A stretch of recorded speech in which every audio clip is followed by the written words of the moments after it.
Shalom, selamat berjumpa kembali di dalam Bible Study Online CK7. Hari ini kita akan melanjutkan pembahasan dari Yesaya 20 mengenai ucapan ilahi terhadap Mesir dan Ethiopia. Pasal 20 ini merupakan kelanjutan dari pasal 18 dan 19. Nubuat ini disampaikan sekitar tahun 673 sebelum Masehi. Saat itu Yehuda dipimpin oleh Hizkia yang hendak membangun koalisi dengan Mesir dan Ethiopia untuk menangkal serangan Asyur. Nah, teguran Tuhan datang kepada Hizkia untuk tidak mengandalkan Mesir yang disebut sebagai tiang bambu yang terkulai. Pada tahun 671 sebelum Masehi, Esarhadon menaklukkan Mesir, lalu mengepung kota Yerusalem selama 3 tahun. Dan hal itu dilakukan oleh Sanherib. Akibatnya, setelah 3 tahun, Hizkia membayar upeti kepada Sanherib, dan Sanherib pulang kembali ke Asyur setelah pengepungan tersebut. Bapak Ibu saudara Tuhan, apa saja pesan dari Tuhan hukuman kepada Mesir dan Ethiopia? Kita akan bahas semuanya itu setelah kita berdoa bersama-sama. Kita masuk dalam hadirat Tuhan. Engkau layak kami puja dan sembah ya Tuhan. Terima kasih buat hari Allah yang Maha Kuasa, Allah yang mengasihi kami. Terpuji nama-Mu ya Tuhan.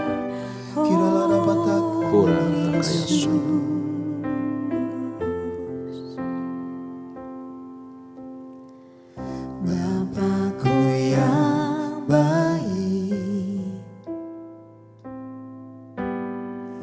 Kau sangat ku cinta. Lebih dari segalanya di dalam hidupku. Bapakku yang baik, Engkau yang ku perlu.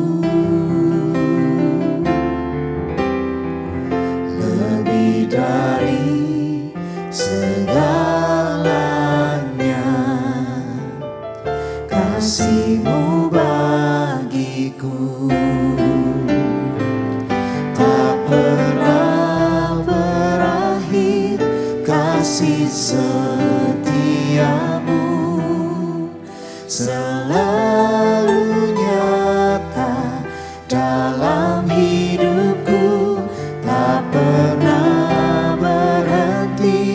berharap padamu, Yesusku, Kau segalanya.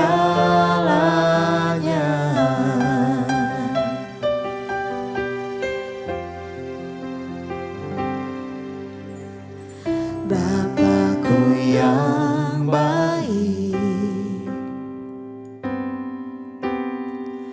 Kau sangat ku cinta. Lebih dari segalanya di dalam hidupku. Bapakku yang baik, Engkau yang ku perlu. Lebih dari segalanya, kasih-Mu bagiku tak pernah berakhir. Kasih setia-Mu selalu nyata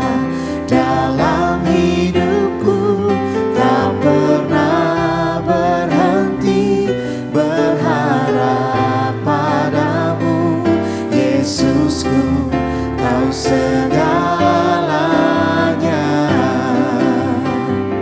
Tak pernah berakhir kasih setiamu, selalu nyata dalam hidupku. Tak pernah berhenti berharap padamu, Yesusku, Kau segalanya.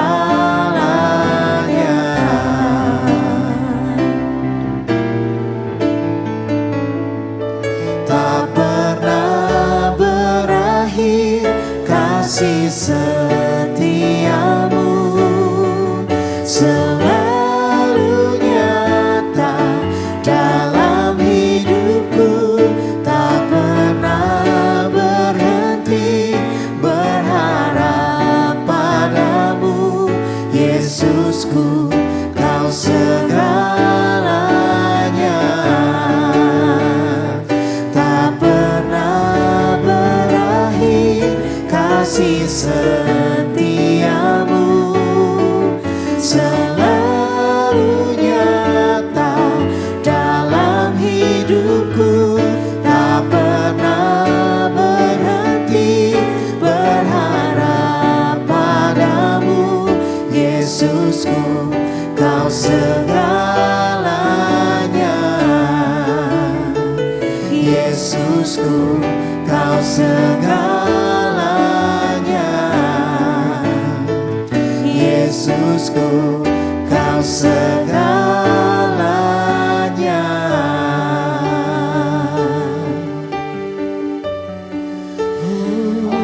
Kau segalanya, segalanya dalam hidup ini. Tiada yang lain,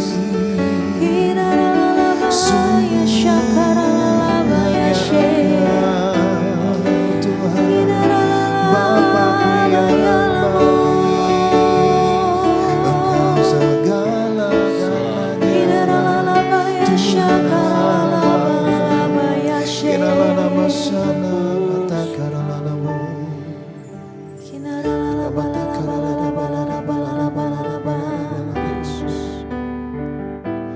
Ku sembah Engkau, Allah yang perkasa. Ku sanjung tinggi namamu di hidupku, Tuhan, tiada yang lain. Hanya Kau satu di hatiku.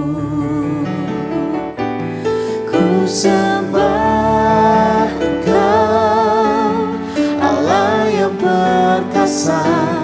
Ku sanjung tinggi namamu di hidupku, Tuhan, tiada yang lain. Hanya Kau satu di hatiku. Ku sembah Engkau, Allah yang perkasa. Ku sanjung tinggi namamu di hidupku, Tuhan, tiada yang lain. Hanya Kau satu di hatiku, Tuhan, tiada yang lain. Hanya Kau satu di hatiku, Tuhan, tiada yang lain. Hanya Kau satu di hatiku. Sungguh Kau Tuhan satu-satunya dalam kehidupan kami, sumber kekuatan, sumber pertolongan, sumber pengharapan kami. Tiada yang lain, hanya di dalam Engkau saja, Yesus Kristus Tuhan dan Juru Selamat kami. Terpuji namamu, hadirmu, berkatmu turun atas kami ketika kami sedang membaca, merenungkan dan belajar dari firman-Mu ini. Beri kami hikmat pengertian yang baru selalu, sehingga kami juga dimampukan untuk melakukan kebenaran-Mu. Di dalam nama Yesus Kristus Tuhan, kami bersyukur, kami berdoa, haleluya. Amin, amin. Puji Tuhan, mari buka Alkitab kita di kitab Yesaya pasal yang ke-20. Kita lanjutkan pembahasan kita mengenai hukuman terhadap Mesir dan Ethiopia.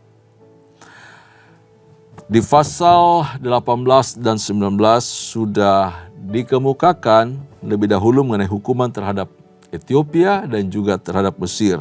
Kini kedua negara itu diucapkan bersama-sama, dinyatakan bersama-sama mengenai hukuman yang datang daripada Tuhan terhadap Mesir dan Ethiopia. Demikian firman Tuhan.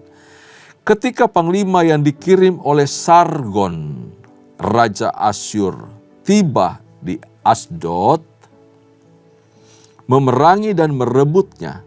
Pada tahun itu Tuhan berfirman melalui Yesaya bin Amos, "Pergilah dan bukalah kain kabung dari pinggangmu, dan tanggalkanlah kasut dari kakimu."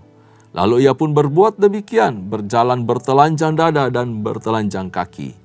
Berfirmanlah Tuhan, seperti hambaku Yesaya berjalan bertelanjang dada dan bertelanjang kaki 3 tahun lamanya sebagai tanda dan peringatan bagi Mesir dan bagi Ethiopia.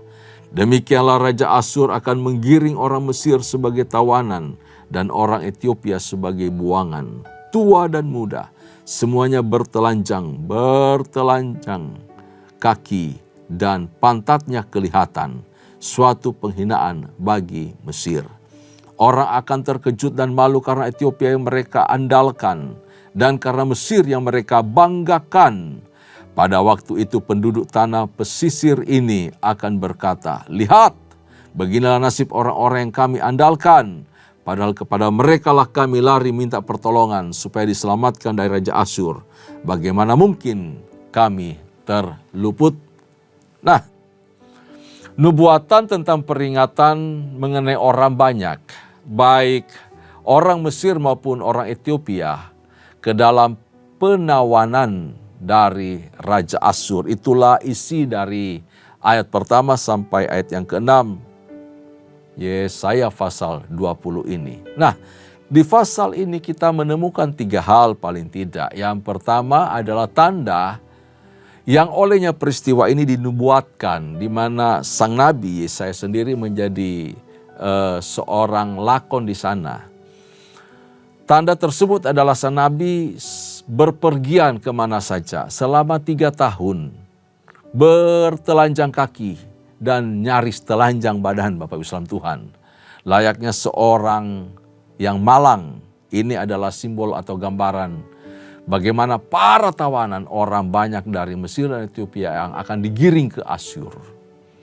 Yang kedua adalah penjelasan tentang tanda tersebut dengan penerapannya terhadap Mesir dan Ethiopia. Bahwa demikianlah yang akan terjadi, apa yang diperagakan oleh sang nabi, oleh Yesaya selama 3 tahun itu akan menimpa, akan dialami oleh Mesir dan Ethiopia. Itu dinyatakan di ayat yang ke-3 sampai ayat yang ke-5. Dan yang ketiga adalah pelajaran yang harus dipetik, diambil oleh umat Allah dari nubuatan ini, yaitu untuk tidak pernah menggantungkan kekuatan manusia.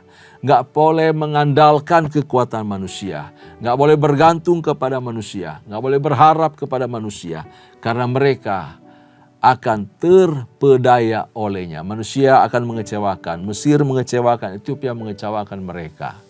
Hubungan yang dilakukan, kekuatan yang mereka bangun sia-sia. Berlindung ke Mesir sia-sia. Ya, jadi ini peringatan kepada umat Allah sebenarnya bahwa lihat, Mesir, Ethiopia yang kamu andalkan, yang kamu banggakan, tidak bisa menolong dirinya. Lah bagaimana dengan nasibmu? Bagaimana mereka bisa menolong kamu? Mereka yang menjadi andalanmu, kebanggaanmu aja takluk kepada Asyur. Kira-kira seperti itu Bapak Ibu Islam Tuhan. Nah, kita mulai dari bagian pertama, yaitu tanda dan nubuat dari Nabi. Tuhan berpesan kepada Yesaya untuk berjalan telanjang dan tidak berkasut selama 3 tahun. Sebagai cara dia bernubuat menyampaikan pesan itu. Ini adalah metode drama kenabian atau prophetic drama yang ditampilkan oleh seorang nabi, yang dalam hal ini Nabi Yesaya. Drama ini bukan untuk menghibur publik banyak, supaya orang banyak tertawa, tetapi ini untuk menarik perhatian, supaya mereka diingatkan, kondisinya, nasibnya akan seperti ini loh. Orang yang akan menjadi sandaranmu, orang yang menjadi kebanggaanmu, bangsa yang kau andalkan selama ini, bangsa yang kamu banggakan nanti ya. Nasibnya seperti kondisi saya ini loh nanti. Jadi sang nabi itu memperagakan hal-hal yang dilakukan oleh orang-orang ya yang akan mengalami nasib seperti itu. Akan bertelanjang dada, tidak berkasutkan. Ini Nabi mengekspresikan ya kondisi yang dialami oleh Mesir dan Ethiopia nanti. Dan kemudian Nabi juga memperagakan hal itu secara hiperbolik. Ya, terlalu melebih-lebihkan, hiperbola. Demi menyampaikan pesan yang sangat penting supaya apa? Umat itu sadar, umat itu mengerti. Nah, di ayat kedua itu disampaikan ya mengenai apa yang harus Nabi lakukan. Ada satu perintah yang sebenarnya perintah ini sangat janggal ya bagi Yesaya. Kalau dia sampai harus bertelanjang kaki, bayangkan seorang nabi, utusan Tuhan, wakil Allah. Kata-katanya pasti didengar, dia ditakuti, dihormati, disegani oleh raja. Setiap raja ingin mendengar suara Tuhan dipanggil nabi, minta petunjuknya, nasihatnya. Kali ini berlagak seperti orang bodoh, berlagak seperti orang gila, bertelanjang badan, lalu kemudian kaki gak beralasan kasut, telanjang kaki. Selama 30 tahun, ini sangat nyentrik. Tetapi kondisi yang berat, pesan berat ini, peragaan yang berat ini, tetap dilakukan oleh Nabi. Dia mentaati pesan Tuhan walaupun dia tidak mengerti sesungguhnya. Tidak mengerti Nabi. Dia nanti mengerti di ayat berikutnya, diberitahu di ayat yang ketiga dan kelima. Setelah memperagakan hal itu baru Nabi mengerti. Oh, ini maksudnya ya. Tapi Nabi memilih untuk taat sebelum dia mengerti apa yang dimaksudkan oleh Tuhan. Dan dia tidak malu, dia tidak gengsi. Kalau nabi-nabi sekarang atau hamba-hamba Tuhan sekarang coba melakukan hal itu, pasti disindir, pasti bikin malu nama Tuhan. Dikatakan begitu oleh banyak orang. Aduh, nah hamba Tuhan kok begini, hamba Tuhan kok begitu, hamba Tuhan kok jalan kaki. Emang Tuhan gak berkati? Harusnya hamba Tuhan itu disiapkan kendaraan, disiapkan ini itu fasilitas, itu namanya hamba Tuhan. Kita kan melayani Tuhan, kita kan bukan hamba manusia, kita kan hamba Tuhan. Kata-kata itu sering didengar dari orang-orang yang nyeleneh. Padahal belum tentu hamba Tuhan itu dalam kondisi, maksudnya dia miskin atau melarat. Dia bisa saja memposisikan dirinya seperti umat yang dilayani. Dan dia memilih langkah tersebut, jalan tersebut untuk belajar taat kepada Tuhan. Sebab berkat tidak hanya urusan dengan materi belaka, tetapi bicara damai sejahtera, sukacita yang dikerjakan Roh Allah di dalam hidup seseorang. Apalagi seorang hamba Tuhan. Kalau sampai dia tetap seperti itu dan mengasihi Tuhan, melayani pelayanan dan pelayanannya bertumbuh berkenan di hadapan Tuhan, bukankah itu berada di jalur yang benar sesuai kehendak Tuhan? Nah, setelah Yesaya taat, Tuhan memberikan pengertian dari drama tersebut. Betapa pentingnya kita belajar untuk taat. Supaya apa? Firman akan datang kembali kepada kita. Kita akan mengerti apa maksud Tuhan ketika kita belajar untuk taat lebih dahulu. Kadangkala kita tidak mengerti banyak maksud Tuhan di dalam hidup kita. Karena apa? Kita tidak memulai untuk taat kepada firman. Sehingga kita untuk mengerti perintah berikutnya, kita nggak tahu apa-apa. Kita nggak bisa buat apa-apa. Karena sekalipun kita membaca banyak, mengerti banyak. Tapi kalau kita tidak mentaatinya, maka sia-sia apa yang kita lakukan. Penting sekali untuk taat terhadap firman Tuhan. Apa yang Yesaya lakukan dengan berjalan telanjang adalah nubuat untuk Mesir dan Ethiopia. Kedua bangsa itu akan dipermalukan oleh Tuhan. Bangsa itu akan dikalahkan dan ditawan oleh Asyur. Allah akan membuat mereka tak berdaya di hadapan bangsa Asyur. Mereka akan diasingkan, mereka akan ditawan. Dan melalui peristiwa itu Allah juga berpesan kepada Yehuda supaya tidak berharap kepada bangsa asing, kepada Mesir dan Ethiopia. Mereka tidak usah bikin koalisi lah, ya, menjadi 3 bangsa yang kuat untuk bisa menghadapi Asyur. Asyur waktu itu punya pasukan yang begitu besar. Pasukan berkuda, infanterinya dia, wah kereta-keretanya sangat luar biasa sehingga menjadi kekaisaran yang sangat kuat. Ya, pada zaman Asyur kuno dahulu kala. Jadi bangsa-bangsa di sekitar pasti gentar dengan Asyur. Bapak Islam Tuhan, pesan kepada Yehuda untuk tidak bersandar kepada bangsa asing. Sebab satu-satunya sumber pengharapan mereka, kebanggaan mereka hanyalah Tuhan, hanyalah Yahweh. Bangsa Yehuda hanya punya pengharapan kepada Yahweh, tidak ada yang lain. Jika Yehuda berharap kepada Mesir, maka mereka memandang Mesir, Ethiopia dan dewa-dewanya lebih tinggi dari Tuhan. Dan Tuhan tentu gak suka, gak mau seperti itu. Karena Yehuda adalah umatnya, miliknya, kepunyaan Tuhan. Yehuda lupa bahwa Mesir itu pernah menindas mereka. Ya, dan hanya oleh karena tangan Tuhan sajalah yang membuat bangsa Israel itu lepas daripada perbudakan Mesir. Nah, Bapak Islam Tuhan, itu yang bisa kita temukan dari ayat pertama sampai ayat yang kedua. Lalu poin kedua adalah ayat yang ketiga sampai ayat yang kelima, di mana Mesir dan Ethiopia menerima hukuman keras dari Tuhan. Tuhan menghukum Mesir dan Ethiopia. Kemungkinan Mesir dan Ethiopia memiliki kesamaan dalam hal kejahatan dan menerima hukuman yang sama juga dari Tuhan. Mesir dijadikan sebagai pokok kebanggaan. Pokok kebanggaan itu adalah Mesir. Mesir dalam hubungan diplomatik dengan Yehuda dan juga dengan Ethiopia telah berpura-pura untuk menjadi penyelamat bagi Israel dan mengucapkan janji-janji yang tidak ditepati oleh Mesir. Apa yang membuat Mesir menjadikan Yehuda jauh dari Tuhan? Ketika Mesir mengumbar janji, ketika Mesir melakukan kesepakatan untuk melindungi Yehuda, Mesir itu menjadikan Yehuda itu lari jauh dari Tuhan. Kenapa? Memikat hati bangsa Yehuda untuk meninggalkan Allah. Bahkan orang Yehuda tidak lagi mempercayai Tuhan dengan sepenuh hati mereka. Walaupun kita tahu banyak orang-orang Yehuda yang lari ke sana masih tetap menyembah Tuhan dan membawa nama Tuhan di Mesir. Oleh sebab itu Allah melalui Nabi Yesaya berbicara dengan keras memperingatkan umat Tuhan untuk tidak meletakkan rasa aman dan tidak membanggakan Mesir.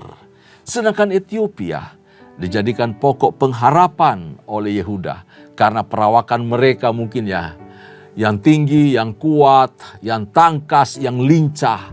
Lalu mereka berharap banyak kepada Ethiopia. Tuhan tidak suka orang berharap kepada kekuatan manusia. Bapak Islam Tuhan, apa yang kita banggakan, apa yang kita jadikan sumber andalan di dalam hidup. Kalau semuanya itu datang dari orang-orang di sekitar kita, dari kemampuan kita, kehebatan kita, karir kita, Tuhan tidak suka.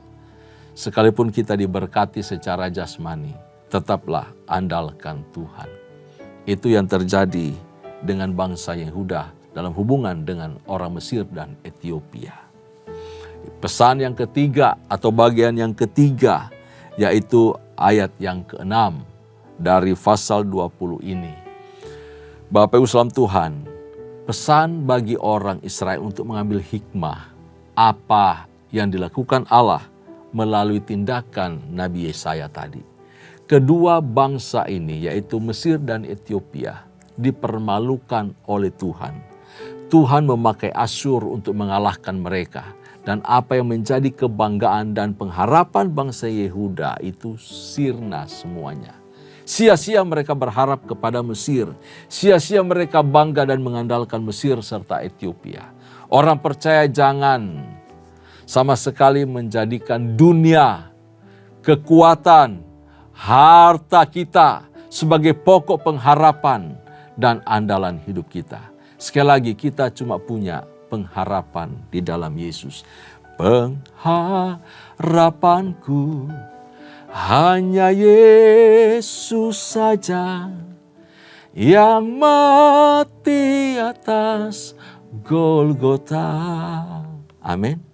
Yesus pengharapan kita. Dia gembala, dia pokok pujian kita.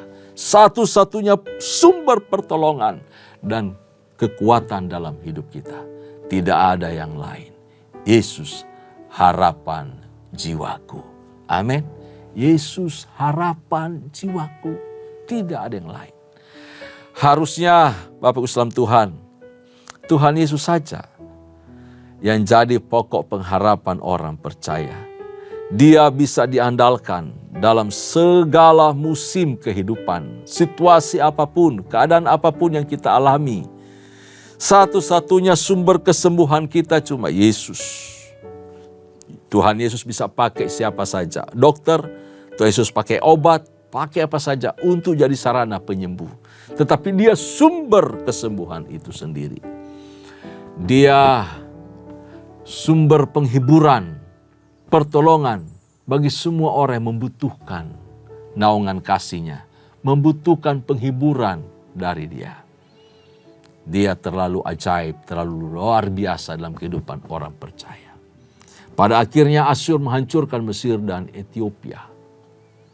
Meskipun demikian, Asyur juga bukan sebagai pokok pengharapan dan andalan.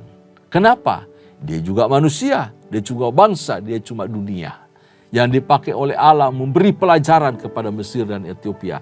Dan memberi pelajaran berharga kepada bangsa Yehuda. Supaya semua bangsa belajar untuk mengandalkan Tuhan saja. Asyur tidak bisa kita banggakan. Siapa saja yang kelak nanti menjadi pertolongan bagi kita yang Tuhan pakai. Menolong kita, melepaskan kita, membantu kita. Dia juga gak bisa diandalkan. Sebab hanya Tuhan yang bisa menggerakkan seseorang untuk menolong kita. Karena itu berbanggalah, berharaplah kepada Tuhan. Jangan bangga kepada apa yang kita miliki, kita raih dengan orang-orang di sekitar kita. Tetapi berbanggalah karena kita mengenal Tuhan. Karena kita punya Allah. Kalau kita punya Tuhan, Tuhan Yesus, kita punya Allah yang terus membela kita, menyertai kita, melindungi kita. Siapa yang menjadi lawan kita? Semua hal bisa kita lalui. Segala hal bisa kita lalui jika kita berjalan bersama-sama dengan Allah. Kemenangan kita alami, pertolongan Tuhan kita alami. Kalau kita terus berharap dan mengandalkan Tuhan. Bapak Ibu salam Tuhan, apapun situasi hidupmu saat ini, tetap andalkan Tuhan. Bangga bahwa hanya Tuhan yang bisa menolong kita. Jangan berharap kepada dunia, dunia yang fana ini akan berlalu. Tetapi kasih Allah, Tuhan kita, Dia tetap untuk selama-lamanya. Amin. Firman Tuhan buat kita hari ini. Tuhan Yesus memberkati kita semua. Tundukkan kepala, kita berdoa. Kami bersyukur untuk nasihat firman-Mu datang kepada kami. Untuk kami terus berharap kepada Tuhan. Kami diajarkan untuk taat. Kami diajarkan bahwa apa yang difirmankan Tuhan pasti akan digenapi. Kami belajar untuk tidak mengandalkan manusia, tidak mengandalkan kekuatan kami, tidak menjadikan segala yang kami miliki secara fisik, secara dunia ini sebagai pengharapan di dalam hidup ini, sebagai kebanggaan dalam hidup ini. Tetapi kami belajar untuk bangga karena kami mengenal Allah yang benar, Allah yang hidup, yang kami miliki dan bahkan tinggal di dalam kehidupan kami semua. Terpuji namamu ya Tuhan. Kami mengucap syukur punya Allah yang hebat, punya Allah yang dahsyat seperti Engkau. Di dalam nama Yesus kami bersyukur. Kekasih-kekasih Tuhan, mari arahkan hatimu di hadapan Allah. Terimalah berkat serta anugerah yang melimpah dari Allah Bapa, kasih sayang di dalam Kristus Yesus Tuhan, serta persekutuan yang manis dengan Allah Roh Kudus menyertai kita mulai hari ini sampai parusia Tuhan datang pada kali yang kedua, bahkan sampai selama-lamanya. Setiap kita yang percaya sama-sama katakan, amin, amin. Shalom, Tuhan Yesus memberkati kita semua.